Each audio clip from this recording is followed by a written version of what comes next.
చెల్లెలమ్మ fan గుర్తు మన 4వ నెంబరు. మన అభ్యర్థి యువకుడు విద్యావంతుడు తెలుసు కదా, 10 మంది లేపక్కర్లేదు.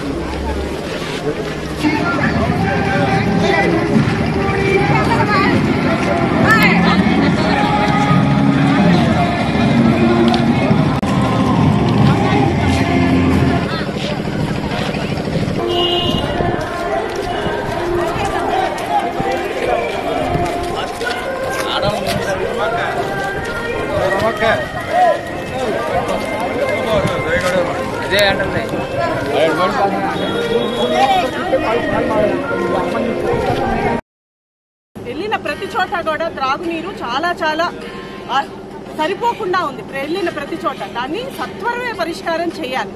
చూస్తాంలే చేస్తాంలే ఇన్నాళ్ళు ఇలానే ఉంది కదా అని కాకుండా యుద్ధ ప్రాతిపదికన ఒక శ్రామికుడై సైనికుడై మన బాధలను అర్థం చేసుకుని చేసే యువ నాయకుడు కావాలని ప్రతి ఒక్కరూ చెప్తున్నారు. నాణ్యమైన విద్య వైద్యం ప్రతి ఒక్కరికి అందుబాటులోకి రావాలి. కార్పొరేట్ విద్య లాంటిది నాణ్యమైన విద్య ప్రతి ఒక్కరికి అందుబాటులో రావాలి.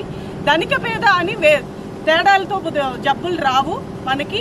సో అందరికీ నాణ్యమైన వైద్యం అందుబాటులో రావాలి. దానికి ఆరోగ్యశ్రీ పథకం ఏదైతే ఉందో ఇప్పుడు అది సరిగ్గా అమల్లోకి రావట్లేదు. జగన్ గారి ప్రభుత్వం వస్తే ఆరోగ్యశ్రీ ఎట్లయితే పూర్వం రాజన్న ప్రభుత్వంలో ఎంత చక్కగా జరిగిందో మళ్ళీ అదే పూర్వ వైభవం దానికి వస్తుందని మేము అందరికీ తెలియజేయడం జరిగింది.